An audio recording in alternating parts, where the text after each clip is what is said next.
It's time for the Brouhaha Sports Show. Brouhaha Sports with award-winning sports writer Dale McKee and co-host Marshall Wood. Talking sports with the legends of the game and famous sports personalities. Brouhaha! Now to Marshall and Dale with tonight's guest. Good evening, everyone, and welcome to tonight's version of the Brouhaha. And special night? Yeah, it's a special night because we got our Dale back.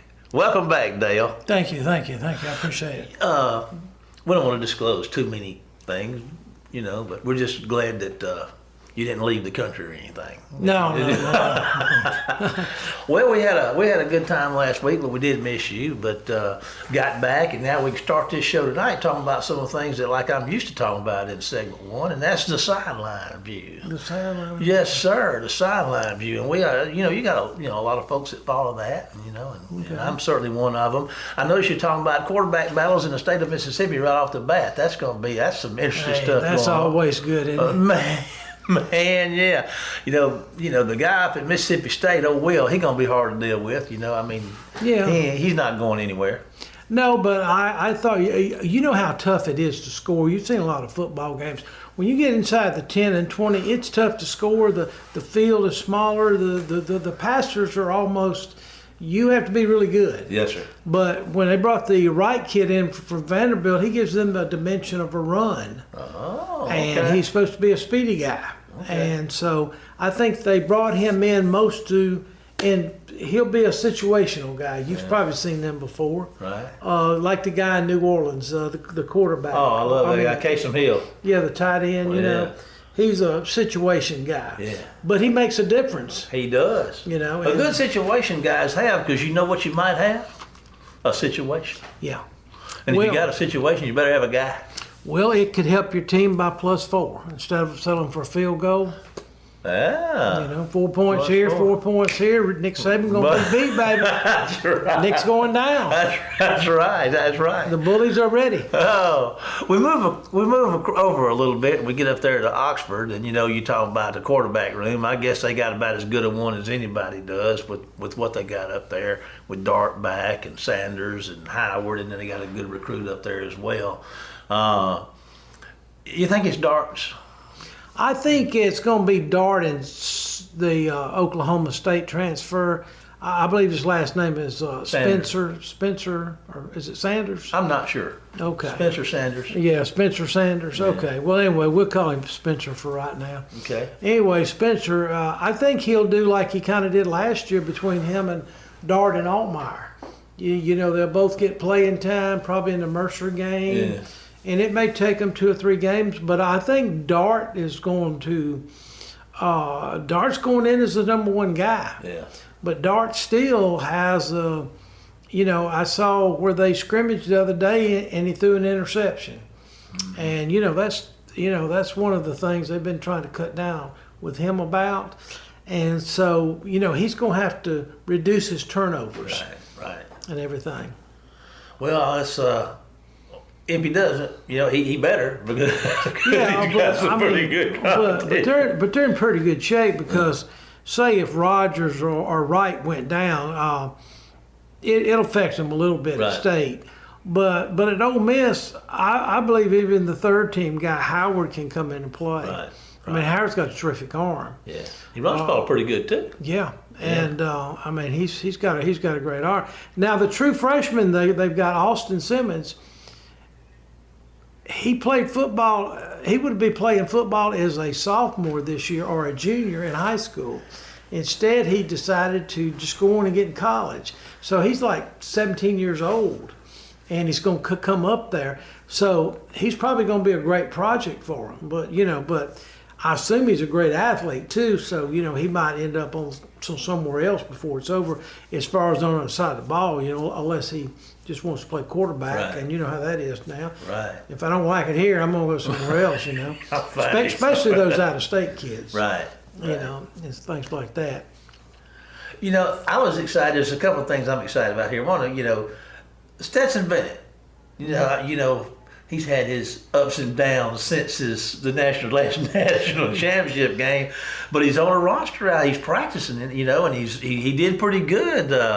out there. He's with the Rams, you know. And I think I was reading an article where he passed for almost 200 yards and a touchdown. And they lost to the Chargers, but I mean, I'd say that's a pretty good outing for Stetson. And you know, I mean, the guy's a winner. I mean, what can you say? Well, you know, if you look at all of the quarterbacks that came out of college this year, whether it was a guy from TCU or him or Bryce Young, and who else would have been a good quarterback? Was a kid from Ohio State, a senior last year. I think he got drafted. I think he did. And Richardson from Florida. Mm-hmm. Stinson had the best stats of any of them in the first preseason game. Rest of them were still feeling their way. Well, he's the oldest one. He's probably older than all of them anyway already. He may be older than the coach. Well, that coach out there, one of those coaches out there is pretty young. Yeah, well, he's in his late 30s. Stinson getting close. Yeah. And then Gardner Minshew, the mustache. I love that guy. I love that guy. Oh, yeah. I watched him, you know, saw him in high school, watched him in East Carolina, went out to Washington State and lit it up, and first one thing another, and now here he is again. And it says right now he's listed, you had him listed as a co-starter with the Indianapolis, Minshew, and the Colts' first-round pick, Anthony Richardson. So Minshew's got a little league experience. He may be hard for Richardson to get him out of there. Of course, Richardson kid's supposed to be really, really, really, really good, isn't he? Yeah, but you know how that is when you're paying somebody, you know, $40 million and you're paying the other guy $5 million. You sure want the $40 million guy to get on the field. But I like Minshew. I was probably one of the few that I always liked Leach to start with. Yeah. And I'd stay up late at night on Saturday night and watch their ball games, and especially when he got out there because he's a Mississippi kid. Right. And I wanted here. Yeah, here in Wayne County, That's man. right. So you know, I hope he gets him a year because the year he had in Jacksonville, he did pretty good. Yeah, he did. He did until he got hurt. He flew around and getting vested in the retirement system here in 4 years, 4 seasons? Let's see. I know he was in Philadelphia. Wasn't he in Philadelphia? I believe he was. I think he had to leave. He left Jacksonville. They traded him when they drafted the quarterback out of Clemson, the big 6'6" kid that led Clemson. You know, only lost. Trevor Lawrence. Yeah, Trevor Lawrence. So I think he was either in Jacksonville a year or two in Philadelphia. So this is his 4th or 5th year. Yeah. Well, and how long have you got to be in the league to qualify for or to vest in the retirement system? I would assume 4 or 5 years, but I'm not sure about that. We'll have to ask somebody someday. But I just know that there's an age that you just can't draw it like when you get out. Yeah. You have to reach a certain age, 55 or something like that. I'm looking at it. He was drafted in 2019. He was round 6, pick 178. Jaguars, like you said, Eagles, you nailed that, and the Colts. This is his 5th. So there you go. He's doing good. He may be already qualified for that when his time comes. We better take a little, slow down a little bit here. Who we got for our guest tonight? Well, we got a guy that we've had on here, I know once before, Hunter Dawkins. Okay. And he comes on and usually talks to us about the Saints because he covers them. He's got a newspaper down on the coast. And he actually owns the newspaper, but he also does sports. Yeah. He likes to reach out to the college, but the guy's got vast experience. He coached for a little bit. He was he worked in Congress in Washington D.C. for some of the Congress. Bless his heart. When he first got out of college, I mean, the guy's he's pretty sharp guy. But he's a good guy, and I've met him a few times, and he was introduced by. Remember our artist that we had on, our cartoon guy, Ricky Nobles, years ago? I do. Anyway, Ricky introduced me and him, and so Ricky told me, he said he'd be a good one for you. Good deal. So that's kind of the way we get our guests if people want to know. People tell us about them. So if you know anybody out there in radio land and you want us to interview, let us know. Let us know.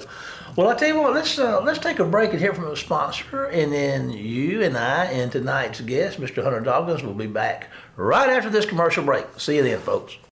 Phillips Building Supply in Laurel, your hometown building supply store since 1954. We are locally owned and pride ourselves on helping our customers find exactly what they need. From foundations to roofs to doors and windows, Phillips has it. For tools, hardware, lumber, and plywood, visit Phillips Building Supply.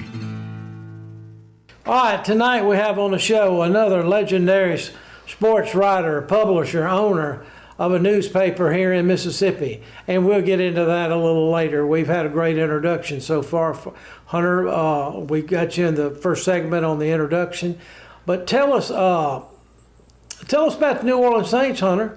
That's what we want to know about up here in Waynesboro. Who that? Tell us about them. Who that all the way. Definitely Marshall and Dale, I appreciate you guys more than you know.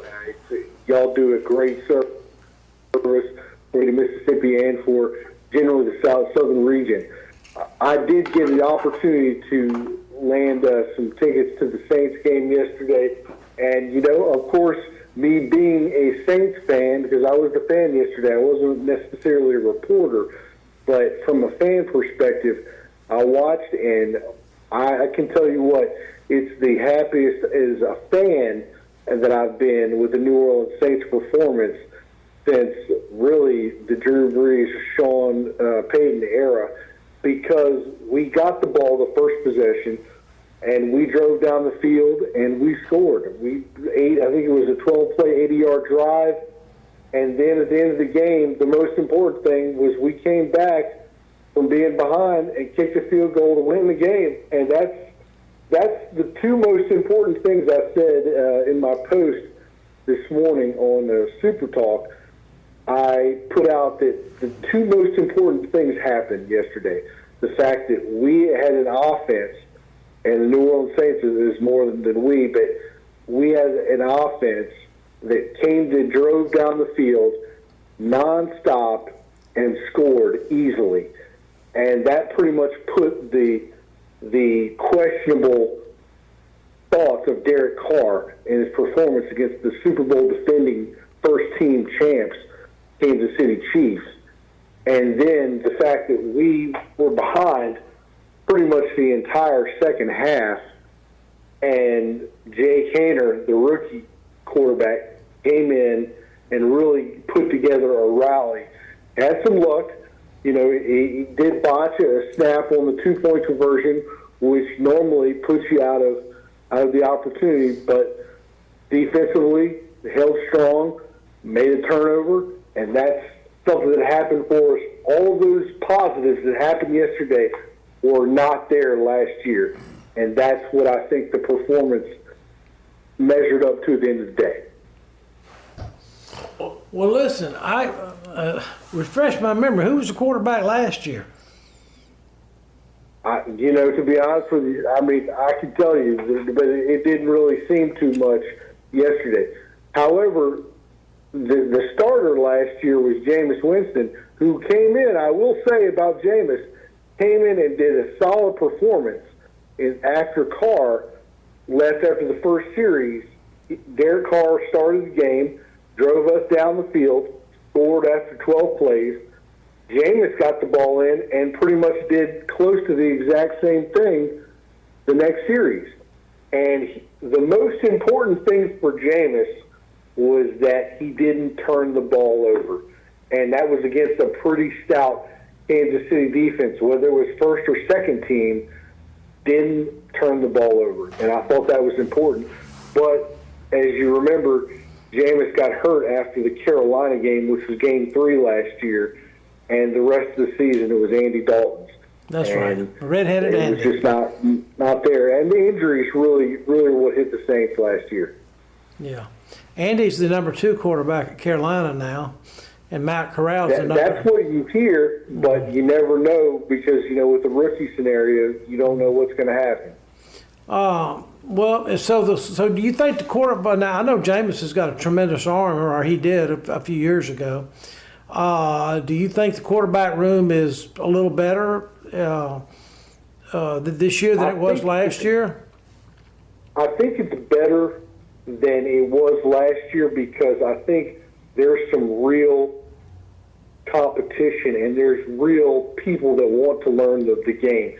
Look, I'll tell you, watching Jay Kaner, he played the whole second half. And now, granted, he was a rookie, but he wanted to play, and he played his hardest that he could. He made mistakes. He made rookie mistakes against the Super Bowl defending champions, which you would expect. But he came in, and he played his heart out. And that's really what you saw from the team yesterday.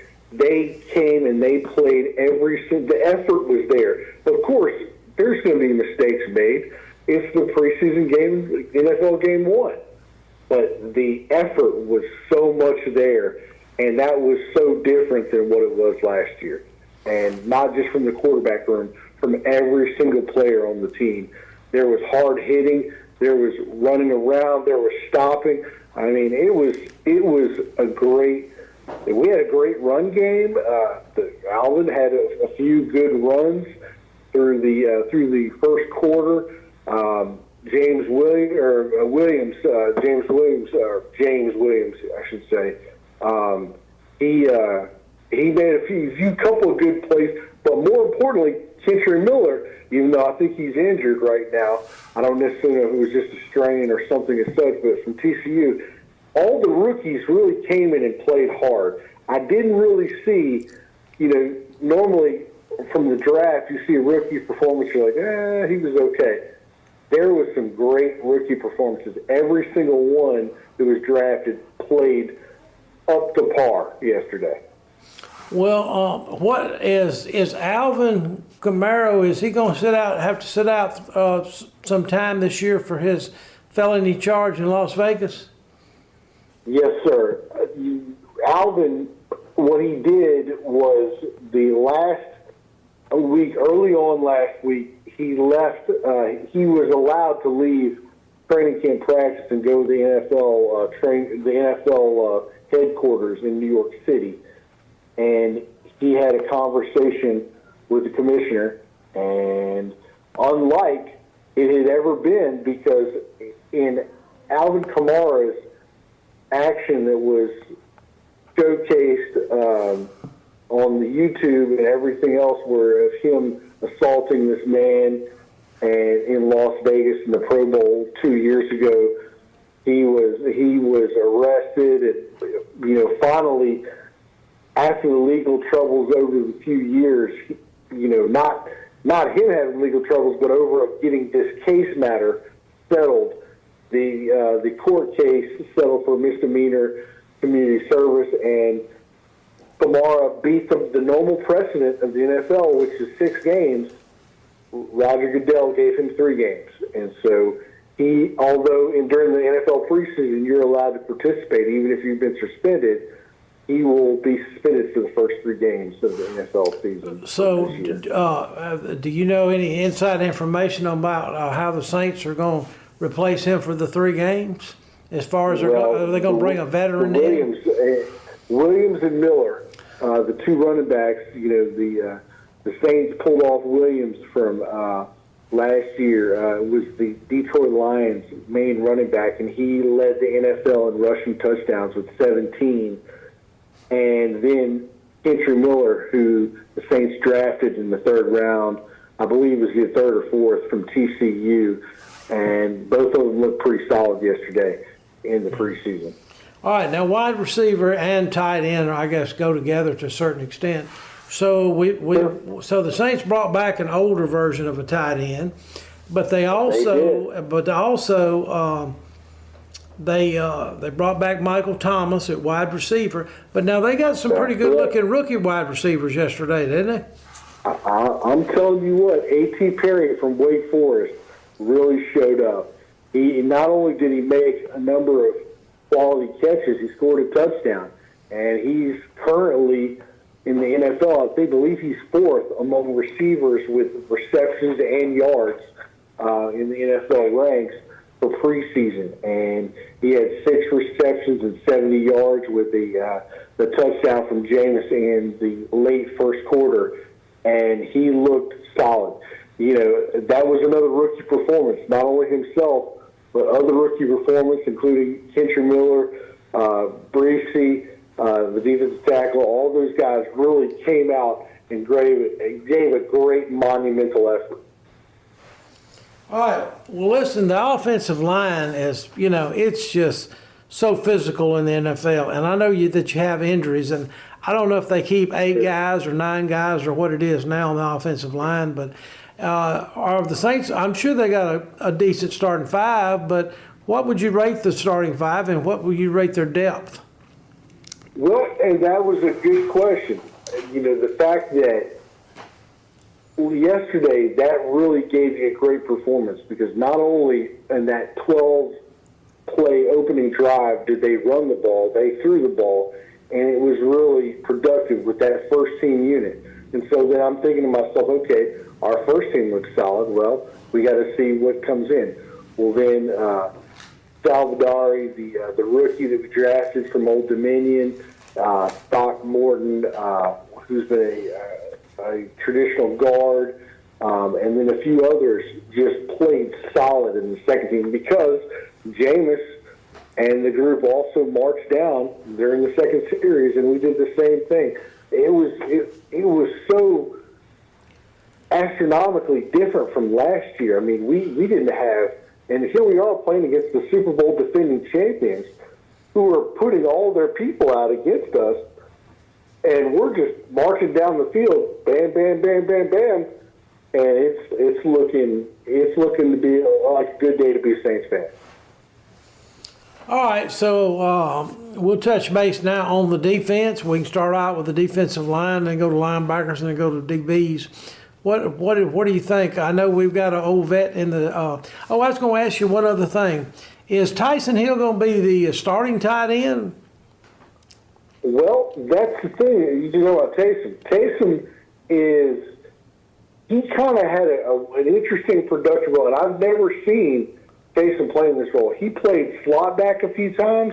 He played set tight end position a few times. He played in a running back position one time. And he really kind of moved around. He didn't touch the ball, but I think that was a predominant notice that they don't want to show their plays with Taysom in right now, because they think, you know, obviously if they show something, then there's not really the design is really the big portion of that. And I think that their offensive production has really put it to use the terms. They're not going to use Taysom in preseason. They're going to give him some reps, but more from a tight end role or a slot role. Okay. Well, listen, we've only got about 4 or 5 more minutes, so tell us all that you know about the defense, from the line and the linebackers to the DBs. I tell you what was phenomenal yesterday is the defensive line, the guys that we brought in from the free agency during the offseason, bringing in Nathan Shepard, bringing in a few other guys just right off of free agency. They really did a great job. I mean, the first series, the Saints stopped Patrick Mahomes and Clyde Edwards-Helaire, the LSU boy, having a bunch of family there. I mean, they stopped him right at midfield in the first series, and I thought to myself, I can't do it. We went down the field and scored, and then just stopped him right in the cold track.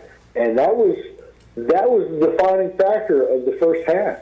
It was nothing but just us, you know, putting together plan, making the effort, and really, you know, compartmentalizing what we could do. I think the effort was great.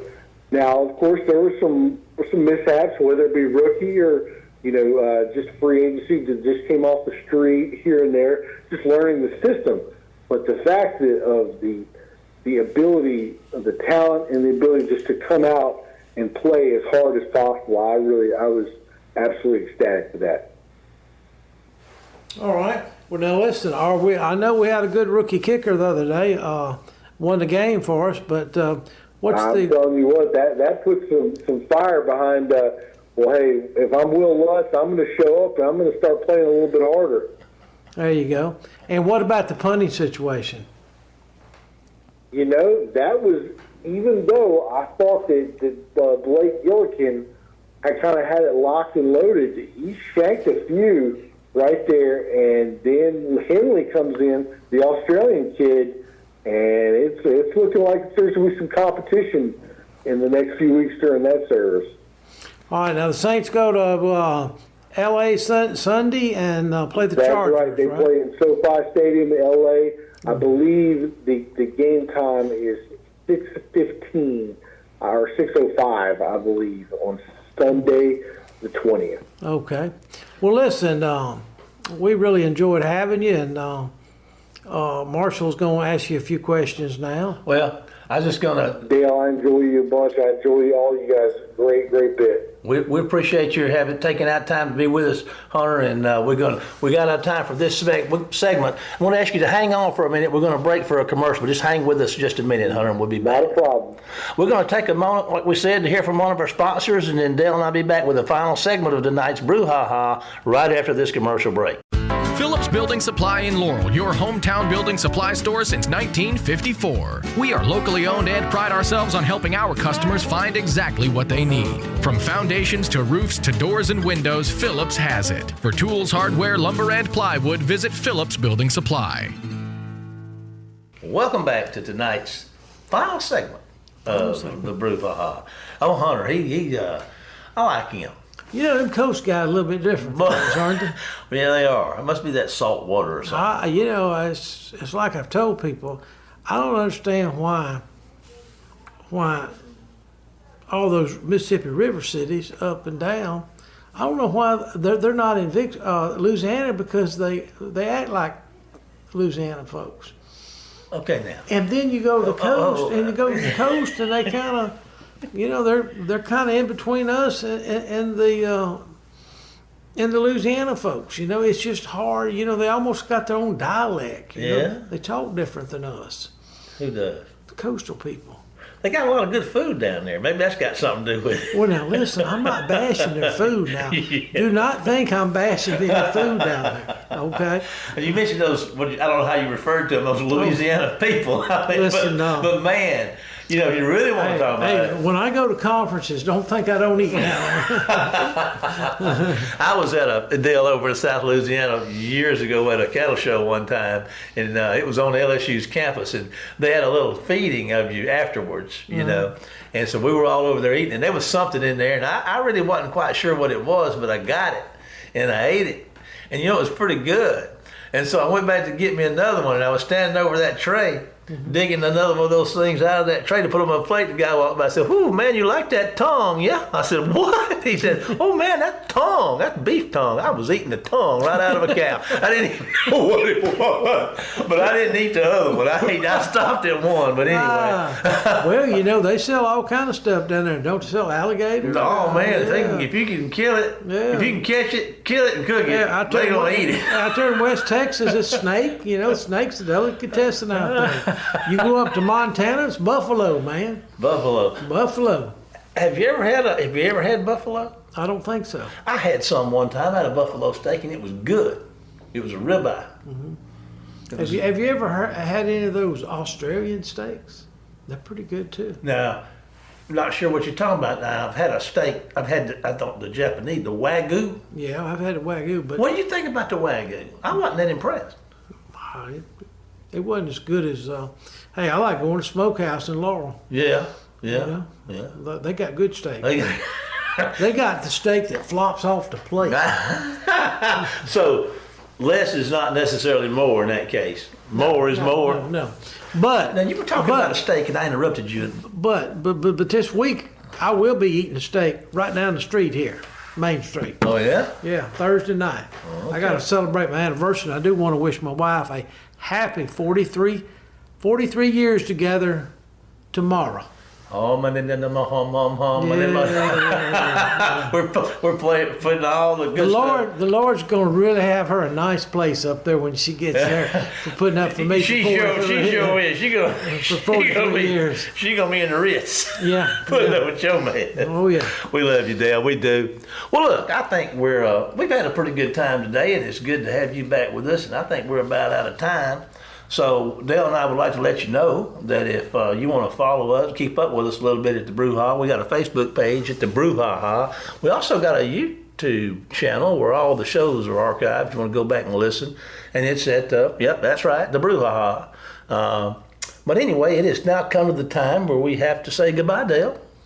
Well, just before I say that now, next week y'all need to tune in if you want to know about high school football, because it's beginning to start. Oh. And we're going to have an expert on here, so y'all make sure you listen out. Mm-hmm. But in saying that, Goodbye, Dale. Goodbye, Dale. And we'll see you next week for more of the Brouhaha. Get us out of here, Jamie. You've been listening to the Brouhaha with Dale McKee and Marshall Wood. Heard Tuesday evening, 6 p.m. on WABO. For more of the Brouhaha, follow us during the week on Facebook and WABO.